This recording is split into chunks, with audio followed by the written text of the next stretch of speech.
Hello everybody, I'm your host Wheel Trouble, and today's entry problem is going to be about the cost of riding.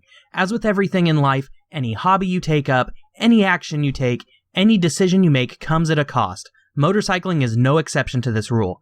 I'm hoping our brief chat today will get your wheels turning on what to budget for when fitting your two-wheeled friend into your life. This isn't what I would call the most fun of topics, but you gotta know this stuff if you're going to adult properly. Before we get any further into this though, remember to hit like, subscribe, and share this video with all of your friends. The most obvious cost associated with riding is the financial cost. One can expect to shell out anywhere from a couple $100s for a project bike to an amount that can only be measured in astronomical units for true works of customized machine art.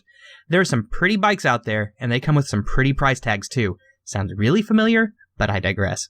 I will be in a minority in this, but I recommend purchasing new if you honestly don't know the first thing about motorcycles.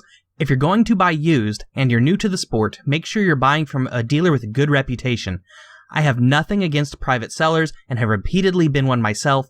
A good shop just knows that they have a reputation to maintain, and you can reasonably expect a shop to have given the bike a quick once-over prior to agreeing to sell it. At this point, a new bike is going to be a few $1,000s at least. I'm going to use that as my baseline. While small, a brand new Z125 from Kawasaki is only $3,200.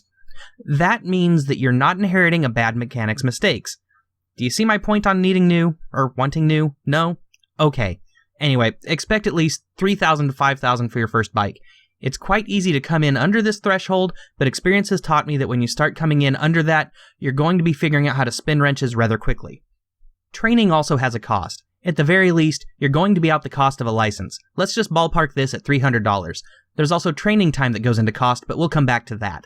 There's also gear. You can go without gear, but I do not recommend this to anybody. At the bare minimum, I recommend a helmet. Aside from that, the choices are yours. A decent helmet will run you about $130. After that, let's just say $500 for extra options and customizations for your ride that you're going to make as you figure out what you really want in order to make the bike more your own. We could start factoring in fuel and insurance, but frankly, these are negligible compared to a car. My insurance is less than $100 per year for my motorcycle. That beats the ever-loving heck out of just about every car insurance plan that I have ever seen. Now for the other costs, by which I mean the other downsides that directly impact your ability to do other things. The obvious cost is time. Shopping for a bike is going to take as much time as it takes. Training never really stops. I've been riding for close to 2 decades, and I'm always learning and then relearning those techniques. I'm also always having to remind myself how to do basic maintenance. This isn't bad, it's just a reality of the sport. I'm not spinning wrenches professionally, so aside from chain tensioning and the other every 500-mile items on my checklist, I'm consulting the shop manual so I don't screw up my project. This essentially means that the time cost is more or less infinite. There's a social cost to all of this too. If you're riding and your friends don't ride, you're likely not spending as much time with your friends. The easy solution to this is just get new friends. Problem solved. Okay, I'm kidding. But yes, you will find yourself wanting to actually go out and just ride. This is very different from buying a car. Very few people buy a car to just drive, and if you do, you can always just take your friends with you. Cars are tools that we use just to get us from point A to point B. Motorcyclists will regularly take a few hours a week just to point their motorcycles some direction and go. If you're with a group of other riders and all of your other friends are riders, this is quality bonding time. Motorcyclists are in the minority, however, statistically speaking with the general population, and it logically follows that when one decides to go for a ride, the non-riders will get left out for a bit.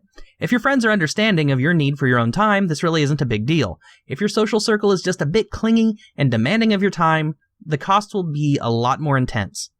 So far, I've mentioned quite a few problems with no real solutions.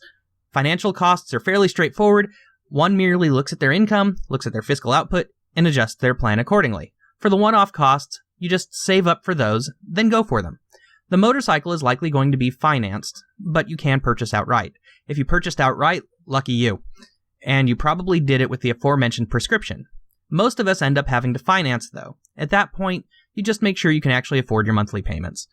That's usually just a couple $100s a month. That sounds like a lot, but really isn't terribly hard to attain when you put your mind to it. The time cost is tough to feel bad about. Riding motorcycles is incredibly rewarding in light of the time you invest. In many cases, I find myself looking for excuses to go ride, and that's common among riders.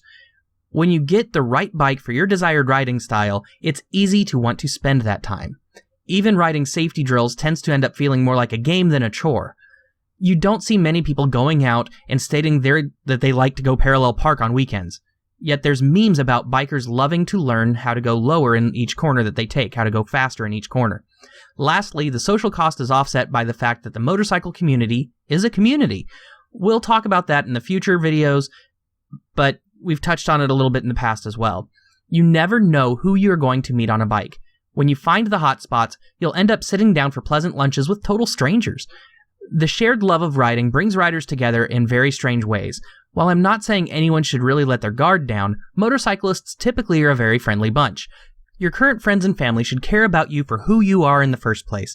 If your love of riding stands between you and them, I would seriously reevaluate those relationships. Your riding shouldn't ever really become toxic, but it might in extreme cases of addiction. It's more likely that non-riders will try to project their fears onto you. At the end of it all, you're the one who's living your life, and while riding is dangerous, there are things that make it relatively safe. I know that if a person in my life made me choose between them and the bike, I'm actually going to be choosing the bike. That is simply because the bike is a positive influence in my life as opposed to something like meth. Actually, riding is even more positive of an influence than video games according to studies. There is a zen and understanding that comes from riding that makes it almost spiritual. I know that sounds hokey, but it's true, and most rational people are supportive when a loved one partakes in such activities. In all seriousness, if a person won't support a net positive in your life, is that person really worth having around? That's a lot to think about. Let me know what you think in the comments below. Are there any costs that you found to riding that I didn't touch on that you want others to know about? Any topics you want me to cover in future videos? That's the best spot to tell me. Since YouTube decided to yank the messenger, that's the best way to let me know. Please support me on Patreon, the link is below. Like, subscribe, share this video. Wheel Trouble out.